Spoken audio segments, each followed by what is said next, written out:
The blades of the helicopter cut through the night air with a steady rhythm that seemed louder than thunder in the silence of the cavern.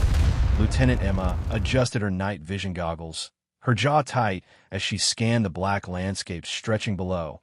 Beside her, Sergeant Robert checked his weapon for the third time, his movements mechanical and precise, while Corporal Sophia stared through the small window, her eyes reflecting the glow of the moon, as if she were already somewhere far away. They had gone deeper into hostile land than any mission she had ever led, further than the maps dared to mark. The coordinates Michael had given them pointed to a village that did not exist on any official record, and even as Emma sat there with the weight of her gear pressing her shoulders, she could not shake the feeling that something about this mission was wrong. Not just wrong in a tactical sense, but wrong in the bones, in the way the forest below seemed to whisper warnings into the night. 2 minutes out, the pilot's voice broke through their headsets, his words a reminder that the clock was already against them. Emma's stomach twisted, but not from the turbulence. It was the uncertainty, the vagueness of Michael's orders. Just get in, retrieve the intel, and get out, all in a narrow window of time that seemed more like fantasy than reality, for hours to ghost into enemy ground and vanish again. "Remember, we are shadows," Emma whispered to her team as the helicopter descended into a clearing half a mile from the target. "In and out. No contact unless survival demands it." Her voice was calm, but her hand tightened against her rifle as if some part of her already knew this night would not end as planned. They moved through the forest in silence, boots pressing into damp soil without a sound, each step a prayer that the darkness would cover their presence. Emma had done countless missions before, but tonight the familiar weight of her pack and rifle felt heavier. Every tree branched like a hand reaching to hold her back. When the outline of the village appeared on the horizon, she raised her fist to halt the team. The place was wrong, unnervingly wrong. Even in war zones, villages carried sound. A baby crying, a dog barking, whispers from tired families huddled in their homes. But here there was nothing. Only silence so deep it clawed at her mind. This place was not sleeping, it was dead. "Michael, this is Raven," she whispered into the radio. "Village appears abandoned." Requesting permission to abort, she waited, static hissed in her ear for several seconds. Then his voice came back sharp and final. "Negative, Raven. Proceed to the safe house. Mission is critical." Her instincts screamed to turn back, to trust the unease that had been following her since the briefing. But orders were orders. She motioned the others forward. Robert took point. Sophia covered the rear, and Emma moved toward the house Michael had described, a small stone structure with a red door that glowed against the pale walls like blood under the moon. Her hand hovered over the handle when her eyes caught the ground. Tire tracks, heavy vehicles, recent. She lifted her radio again. "Michael, we have signs of recent enemy presence." She never finished the sentence. The world erupted in fire, muzzle flashes tearing through windows and rooftops. The red door shattered as rounds cut through it like paper. Emma dove aside, stone splinters cutting her cheek as Robert jerked backward, crimson spreading across his chest. Sophia's scream cut through the chaos before vanishing in the thunder of automatic fire. "It is a trap," Emma shouted, but Michael's channel was dead. Nothing but static. She rolled behind a crumbling wall as bullets chewed the rocks above her. Voices rang out in the local tongue. Then in English, not just English, but American English, the woman, "Do not let the woman escape. Michael wants proof she is finished." The betrayal struck harder than the bullets. Her own handler had delivered them to this death ground. But why? And to whom? She had no time to dwell. A grenade clinked into the mud beside her boots. She lunged toward the edge of the village as the blast lifted her into the air, tearing her body into agony as branches broke her fall. Her ribs cracked, her shoulder burned, her skull rang with the sound of death. Then she hit the ravine, her leg folding at a cruel angle. Above, boots struck stone, voices called orders, flashlights danced across the black. They were searching methodically, professionals. Emma forced her body, still though fire spread through her shattered bones, her breath shallow, blood pooling on the cold rocks. "Check the ravine," one voice shouted. Beams swept the space where she lay broken. The light hovered on her face, her body then past just rocks and branches. If she fell that far, she's gone anyway. Phoenix wants 3 bodies. We have the 2. The woman is nothing but fragments scattered by the blast. They moved on, their voices fading, but Emma did not move. She remained frozen for what felt like hours, pain surging every time her heart beat. When at last she dared to shift her head, the pale light of dawn was rising above the trees. And with it came the truth. Robert and Sophia were gone. Her team erased. Michael had sold them all. And she was alone, broken, forgotten, and erased from every record. But as she dragged herself deeper into the shadows of the ravine, every breath stabbing her lungs, one thought burned brighter than the pain. Michael had made his first mistake. He believed she was dead. Emma was alive, and now she knew the truth. The only question left was whether she could endure long enough to reveal it. The first light of morning painted the sky with pale streaks of gray and gold as Emma forced herself deeper into the ravine. Every movement sent waves of agony through her broken leg, the bones grinding in ways that made her vision blur. Blood trickled from the gash on her scalp and dried into her hair. Yet she dared not cry out. Her survival now depended on silence. The hunters came at dawn. She heard them before she saw them. The steady rhythm of boots crushing underbrush, radios crackling with sharp voices, the bark of hounds carried on the cold morning air. Emma pressed herself beneath the hollow of a fallen log, the damp earth closing around her like a coffin. Through a narrow crack, she watched 6 men move in precise formation, scanning every shadow, every crevice. These were no ordinary soldiers. They moved like specialists trained to leave no trace. Behind them, "Command, this is Hunter Team Alpha," the leader's voice echoed into his radio. No sign of the target in Grid 7. Shifting to Grid 8, Emma's chest tightened as the reply came. The voice that had led her into the slaughter, Michael, his tone calm and cruel. "Keep searching, $20,000 American dollars to the one who brings proof she is gone." Her heart pounded not only from the pain, but from realization. This was not a matter of silencing her as a witness. It was business. Michael had turned her death into profit. Every mercenary, bounty hunter, and desperate fighter within miles would now hunt her. She was no longer a soldier abandoned in enemy lines. She had become prey in a game where survival was worth more than gold. Emma lay unmoving as the hunters passed, their rifles angled with professional precision. One beam of light swept over her hiding place, her body frozen in the filth beneath the rotting wood. She slowed her breathing, forcing her chest to rise only slightly. The guard muttered something dismissive, and the group moved on. The silence returned, though her ears rang with the sound of her pulse. Once they were gone, she dared to move. Every inch forward was fire in her shattered femur. She tore a strip of fabric from her sleeve and tied it above the wound. The crude splints she fashioned from branches offered little support, but it was enough to keep her moving. She knew the truth now. Waiting meant dying. The only chance she had was to adapt, to vanish, to become invisible. Her grandfather had once taught her in the mountains of Colorado, survival belongs to those who learn from the land. He had been a veteran of another war, one who knew how to turn forest and stone into weapons. Emma recalled his lessons with every step. Water flows downhill. Fire betrays the careless. Patience defeats the reckless. She leaned on those teachings now. The wilderness was not just shelter, it was her ally. For 2 days she endured in silence, watching, listening, learning the patterns of her hunters. They moved in grids, always covering sections with strict discipline. They controlled the roads with checkpoints. They built a cage around her, but their arrogance betrayed them. They believed no wounded woman could survive long in these hostile mountains. They underestimated her resolve. On the 3rd night, Emma made her first strike. She had tracked a pair of men who always paused at the same abandoned farmhouse, smoking and laughing as if the darkness made them untouchable. She waited in the shadows until the moment came.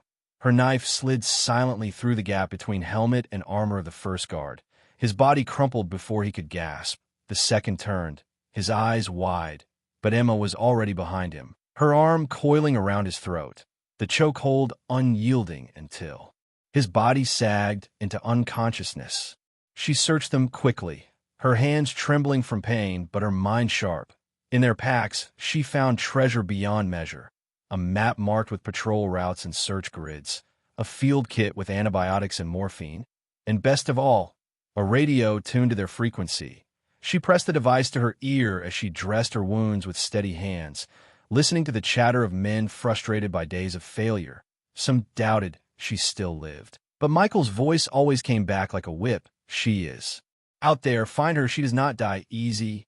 Emma allowed herself the smallest of smiles as she pressed ointment in her head wound. He was right. She would not die easily. But he was wrong to believe she was only surviving. She was learning, adapting, preparing. Over the days that followed, she transformed from prey into ghost. She stayed ahead of patrols, slipping through mountains while they guarded roads. She drank from streams and hid by day, moving by night. The radio kept her one step ahead. Her instincts carried her the rest of the way. Yet she knew survival alone was not enough. To outlast the hunt, she needed more than food and shelter. She needed a way to strike back, to uncover what Michael feared enough to turn on his own soldiers. That chance arrived when she overheard a fragment of transmission, a meeting, high value, Michael himself traveling to a fortified compound outside the regional capital. She listened again and again to confirm. Her blood turned cold. The man who had orchestrated her death was coming within reach. Her leg throbbed. Her body weakened, but her spirit ignited. For the first time since the ambush, she felt something stronger than despair. She had not been sent here only to die. Fate had carved a different mission in her path. Michael thought her erased, thought her a ghost, and perhaps that was what she would become, unseen, relentless, impossible to kill. As night fell, Emma crouched in the shadows of the forest, the moon sliding behind clouds, her knife and rifle close, her mind sharpened by hunger and fire. She whispered into the darkness a vow. She would not remain the hunted. Not anymore. The hunt was about to change.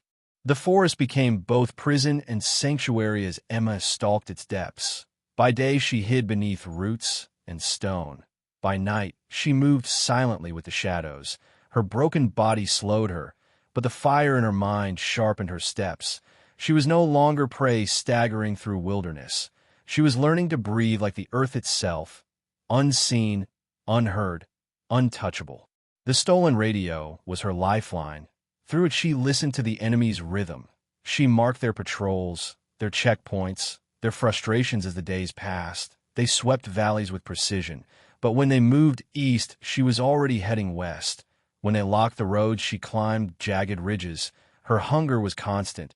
Her wounds throbbed, but her will carried her farther than any enemy believed possible. Michael's voice returned often over the static, commanding, promising gold for her corpse. His tone was steady, but Emma sensed edges of unease. He was pushing them harder each day, as though he feared something greater than her survival. She turned that fear into her strength. Every whisper she caught from the air was another weapon against him. It was on the seventh night that Emma struck again, 2 guards resting by the river, their rifles leaning against a log, their laughter drifting into the dark. She moved like water, silent, certain. One fell before his breath left his lungs. The other she dragged backward into the grass, her blade cold against his throat. No words, no hesitation. When it was done, she gathered their supplies, ammunition, food, even matches, each item a treasure in her war to stay alive. The most valuable prize was not in their packs, but in the map she had already stolen. She studied it by firelight hidden beneath stone, tracing the grids, learning the patterns, and then she saw it, a circle drawn heavy near the regional capital, the place where Michael himself would soon arrive. She stared at it until her eyes blurred, her heartbeat slow but steady. This was her chance. For 2 days she crawled closer to the compound. Her disguise was the forest itself. Mud streaked across her face, branches woven in her clothing. Her broken legs screamed with every climb, but the morphine she rationed dulled the edge just enough. The compound loomed behind wire and steel, towers armed, searchlights sweeping, but even fortresses have cracks. She found one in a drainage culvert beneath the fence, half buried in mud and water, likely forgotten. On a moonless night, Emma slid into the black water, crawling 50 yards through filth, her body shaking, her chest pressed against stone, every pull of her arms a battle against exhaustion. But she made it through, emerging into the heart of the compound, shadows clinging to her as she pressed against the walls. She did not come here to kill Michael. Not yet. That would be reckless. Instead, she came to listen, to learn, to turn his own words into his downfall. She crafted a crude listening device from broken radio parts, wiring and scraps, placing it near a vent that carried voices from within the main hall. Then she waited, the pain in her leg nearly overwhelming, her breath shallow. But then she heard him, Michael, his voice carried with cruel calmness. The Americans are drawing too close to our operations. That intelligence teams stumbled on secrets they were never meant to see. We had to erase them. Emma's hands tightened against the dirt. Her pulse drummed in her ears. She heard another voice ask about her, the woman, and Michael replied with a sneer, "Even if she lives, it does not matter. Her story dies with her. The world already believes she fell in a helicopter crash 3 weeks ago. Her government held a memorial service. She is gone." The words chilled her more than the night air. She was not only hunted, she was erased, her very name buried beneath lies. Even if she made it home, no one would believe she still existed. The betrayal was deeper than she imagined. Yet in that moment, despair did not take her. Something else did. Resolve. When she slid back through the culvert into the safety of darkness, Emma carried not just stolen supplies, but proof. She had captured Michael's voice on the device, his own confession wrapped in wires and static, evidence that could expose him. And with that evidence came a glimmer of hope she had not felt since the ambush.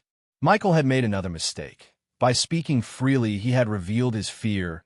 He feared discovery, feared exposure, feared her survival. Emma could use that. She was no longer only a soldier fighting to live. She was a ghost wielding the very shadows he believed consumed her. The nights that followed turned her into legend among the men who hunted. They whispered of her, unseen but deadly, their comrades vanishing, supplies destroyed, their radios echoing with strange bursts of static that felt like taunts. She began to haunt them, striking and disappearing before they could even raise their rifles.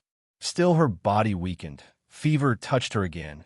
Infection gnawed at her leg. Her rations ran thin, but the forest carried her forward. She pressed on, clinging to the promise that one day the truth would be heard, and Michael would pay for every life he had betrayed. She crouched in the shadows of a ridge one dawn, watching soldiers march along a road, their eyes hollow, their steps weary. She realized something then. She was not just surviving for herself. She was fighting for Robert, for Sophia, for every soldier erased by greed, for every innocent caught in the fire of men like Michael. Her survival was no longer her own. It was theirs. Emma tightened the straps of her pack, pain lancing through her ribs, but her eyes burned steady.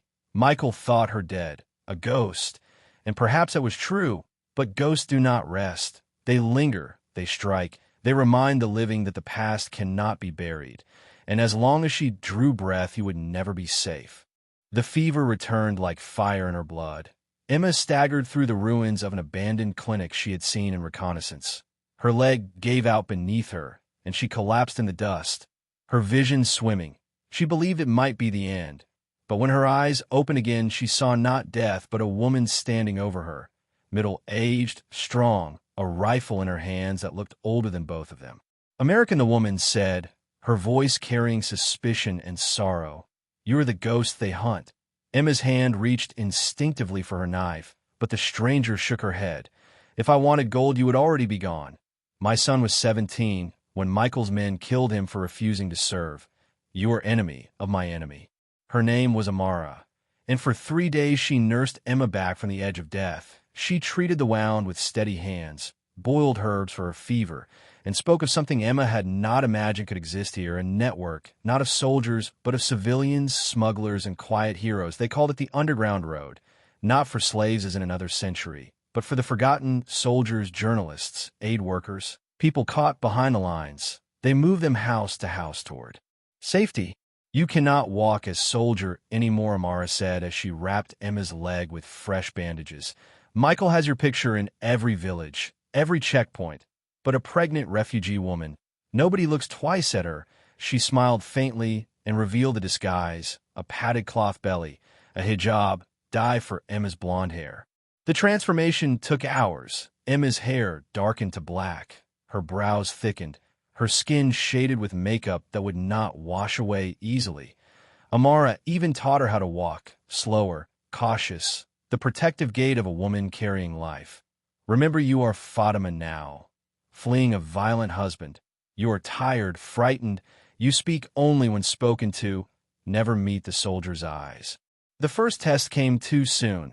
Michael's men raided the neighborhood. They carried her photo. They kicked in doors. Amara shoved Emma into the corner, a hijab over her face, the padded belly in place, tears sliding down her cheeks as Amara scolded her loudly for bringing shame. The soldiers barely glanced at her. One muttered, "Just another frightened woman," and moved on. But the real trial lay ahead. The first safe house, a brothel in the red light district. Emma sat among women in dim light as boots thundered down the hall.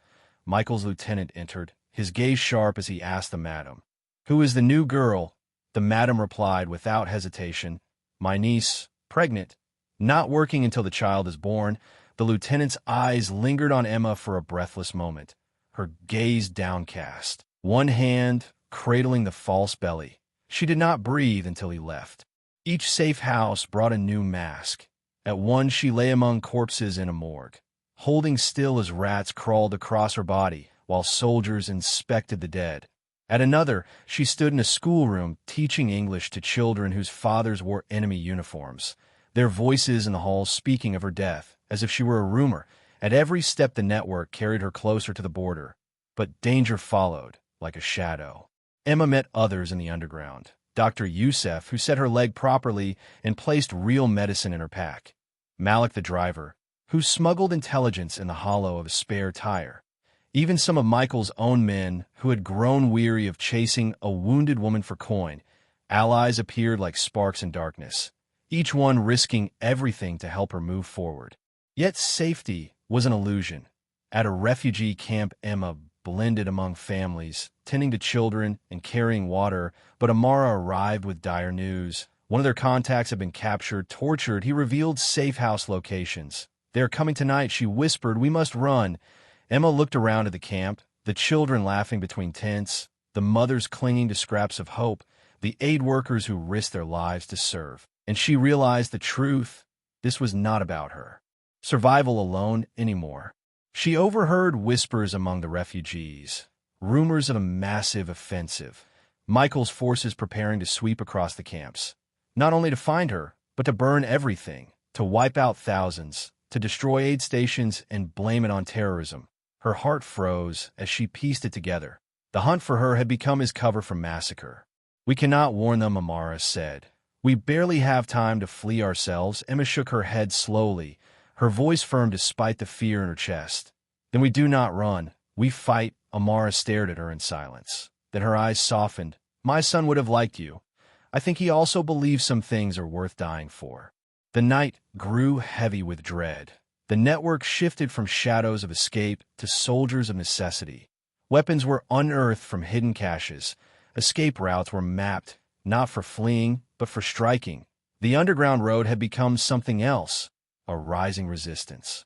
Emma tied her hair back, her borrowed clothes loose around her frame, the false belly discarded, her eyes steady in the lantern light. Michael believed her gone, erased, but she was here, breathing, watching, ready for the first time since the ambush. She was not only thinking of surviving the night, she was thinking of what it would mean to stand and fight. The forest had given her the skills of the ghost, but these people, Amara, Youssef, Malik, the children in the camp, they gave her something greater, a reason. And with that reason came a resolve sharper than any blade. Michael thought he had buried her, but he had only unleashed her. The night of reckoning came in silence. At 3 a.m, the first lines of communication were cut. The faint glow of lanterns in the refugee camp trembled, as if the earth itself sensed what was coming. Emma crouched in the medical tent with night vision pressed to her eyes, her broken body steadied by will alone. She watched the patterns of enemy movement forming beyond the camp. 200 men at least, heavy weapons, mortars, Helicopters, a full machine of war moving to erase 800 lives in a single night. Amara clutched the old rifle of her dead son beside her, her voice tight. How many? Emma lowered the binoculars. Too many, and they're not here to capture. They are here to destroy. The camp had no walls, no towers, only thin tents and trenches dug in desperation. But Emma had spent 3 days preparing.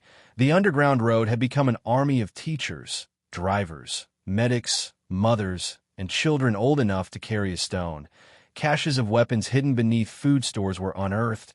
Radios stitched together from scraps carried messages through the shadows. Malik's drivers sat ready in their vehicles, not to flee, but to strike where it hurt. Phase 1. Execute. Emma whispered into the network, her voice calm as the first explosions rocked the earth. Phoenix's mortars fired into the night sky, but the shelters Amara's people had dug beneath the earth swallowed the shock. Families huddled inside, clinging to one another, while above them the fighters Emma had shaped into soldiers of necessity rose with a fury that surprised even themselves.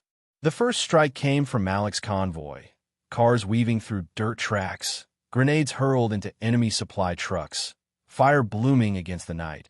At the same time, Dr. Youssef's team dragged the wounded into makeshift triage tents, turning the act of survival into defiance. The camp was alive with resistance. Emma's greatest weapon was not bullets, but information. She had studied Michael's frequencies, his commands, his patterns of control. Now she turned them against him, broadcasting into his channels with a voice the hunters had whispered about for weeks. "Michael, this is Ghost Actual. You want me? Come and take me." His reply burned through the static. "Emma, stubborn even in death. You should have stayed gone." She pressed the radio closer. Funny thing about being erased, it grants freedom, like the freedom to record every word you spoke. The silence that followed told her she had cut deep. She pressed again. "Your secrets are not yours anymore. They belong to the world." And then she unleashed it. The recording she had risked everything to take from the compound.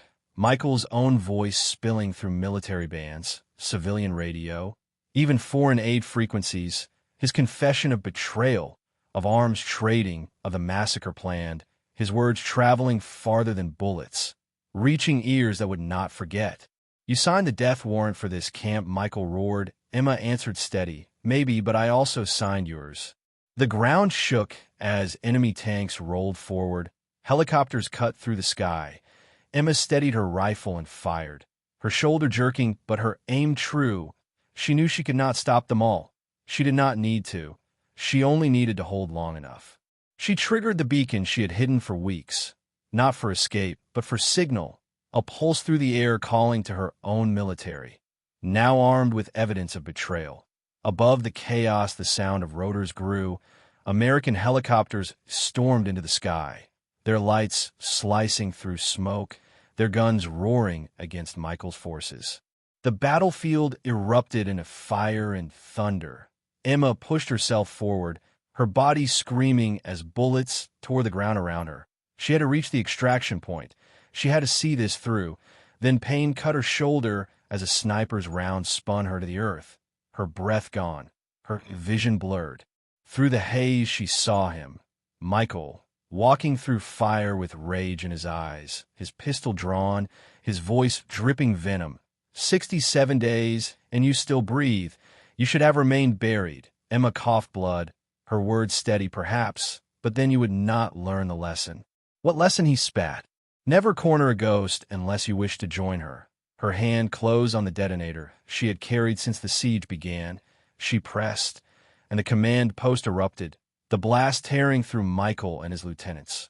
Fires sweeping the sky as Emma was thrown into rubble, her body broken but alive. When she woke days later in a military hospital, the truth came in fragments. Michael's network was gone, his operations shattered, his allies scattered. The files recovered cleared Robert and Sophia.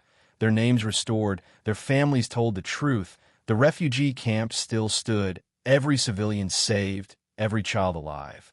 Her commanding officer told her she would walk again, likely with a limp, but she would walk. He told her the medal was waiting. Emma turned to the window, her eyes on the mountains. "What about my team?" she asked. "Do their families know?" He nodded. "Their honor restored, their sacrifice named."